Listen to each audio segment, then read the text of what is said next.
আগের পার্টে তো অলরেডি তোমার সাথে শেয়ার করেছিলাম যে কত রকমের বাজি আমরা এইবারে কিনেছিলাম কালী পুজো উপলক্ষে। আর সেগুলো একে একে যে ফাটাচ্ছি তার সুন্দর মুহূর্তগুলোও কিন্তু তোমাদের সাথে আমরা দেখো শেয়ার করতে ভুলিনি। যেহেতু দৈনন্দিন জীবনে অত্যন্ত চাপ থাকার কারণে আগেই বলেছি যে ভিডিওগুলো খুবই ডিলে করে তোমাদের সাথে শেয়ার করা হচ্ছে, তার জন্য আরও একবার সরি।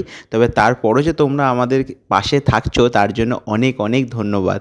তো যাই হোক, যারা আমাদের চ্যানেলে নতুন তাদেরও যদি এই ভিডিওগুলো ভালো লাগে অবশ্যই কিন্তু লাইক ও সাবস্ক্রাইব করতে ভুলো না। তো এই ছিল ফাইনালি সমস্ত বাজি ফোটানোর ভিডিওর বেশ কিছু সুন্দর মুহূর্ত, যা তোমাদের সাথে শেয়ার করতে পেরে সত্যিই আমাদের খুবই ভালো লাগলো। তবে একটা কথা কি বলো তো, শুধু কি বাজি ফোটালে হয় কালী পুজো উপলক্ষে? ভোগ প্রসাদ না খেলে কি আর চলে, তোমরাই বলো।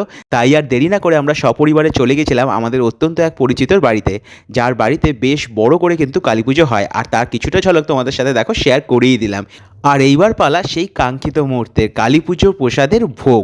আর ভোগে ছিল গরম গরম খিচুড়ি, তার সাথে লম্বা লম্বা বেগুনি, এছাড়াও কিন্তু ছিল আলুর দম, আর শেষ পাতে চাটনি পায়েসও ছিল। তোমাদের ভিডিওটা কেমন লাগলো আর আমাদের সম্পূর্ণ কালী পুজোর ভিডিওগুলো কেমন লাগলো অবশ্যই কিন্তু সবটা কমেন্ট বক্সে জানাতে ভুল করো না। টাটা।